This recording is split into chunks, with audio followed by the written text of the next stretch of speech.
Les premières voitures étaient équipées de moteurs 5 cylindres en ligne d'une cylindrée de 2,0 litres et d'un turbocompresseur haute pression produisant 226 chemins ou basse pression 163 chemins. Des moteurs 6 cylindres en ligne atmosphérique de 2,9 litres d'une puissance de 204 chemins étaient également proposés.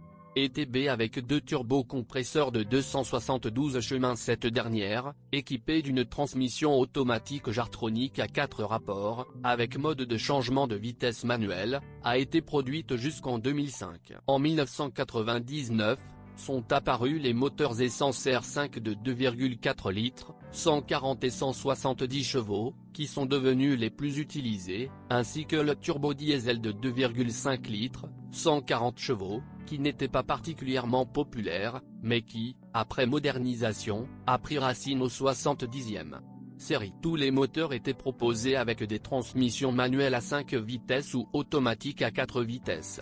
À propos, selon la configuration, les machines automatiques pourraient être soit japonaises, S1, soit américaines, General Motors. En 2003, la calandre est devenue à grande maille, les optiques, le pare-choc avant et les poignées de porte extérieures ont légèrement changé et une petite visière est apparue au-dessus de la plaque d'immatriculation à l'arrière.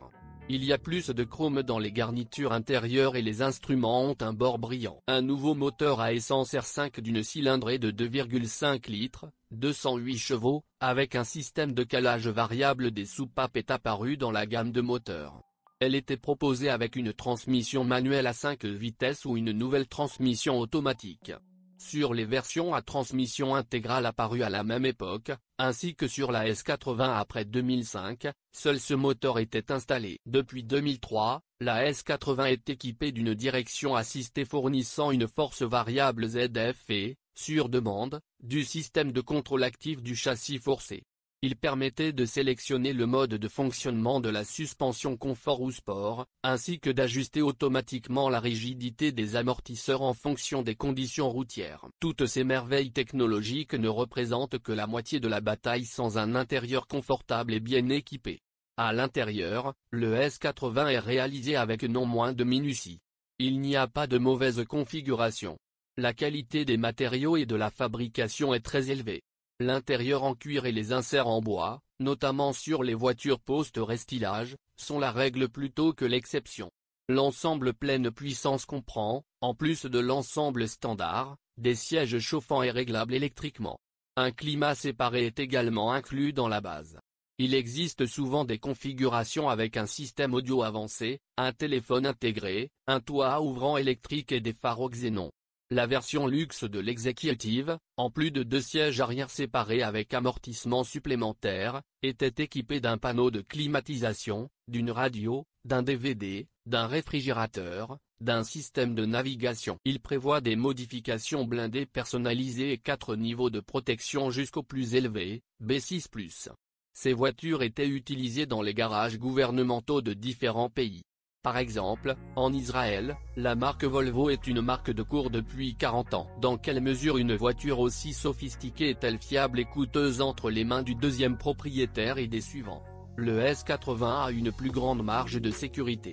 La carrosserie présente une très haute résistance à la corrosion grâce à un traitement double face en acier zinc, une peinture de haute qualité et une protection anti-corrosion spéciale. La rouille est une conséquence de réparation non qualifiée après un accident. Le seul inconvénient du corps est qu'il est jetable.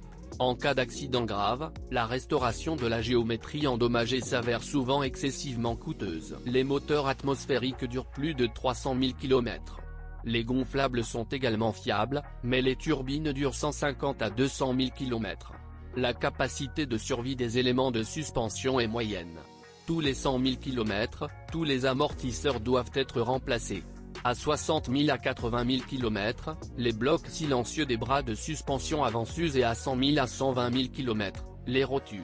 Les éléments de suspension arrière durent 180 à 200 000 km à l'exception des amortisseurs. En règle générale, l'électricité et l'électronique ne posent pas de problème, sauf en cas de dommage mécanique. Pour trouver une unité défectueuse et la diagnostiquer, vous devrez contacter un service officiel. même pour remplacer l'unité de commande du siège, sans parler des systèmes plus importants, il est nécessaire d'enregistrer un nouvel appareil dans l'ordinateur de bord de la voiture. La Volvo S80 est un représentant très solide de la classe affaires qui n'est pas encore dépassé à tous égards. Lorsqu'on ose acheter un produit phare suédois d'occasion et que l'on se réjouit du prix pas très élevé, il faut savoir que son entretien nécessitera un service de marque qualifié, et donc coûteux.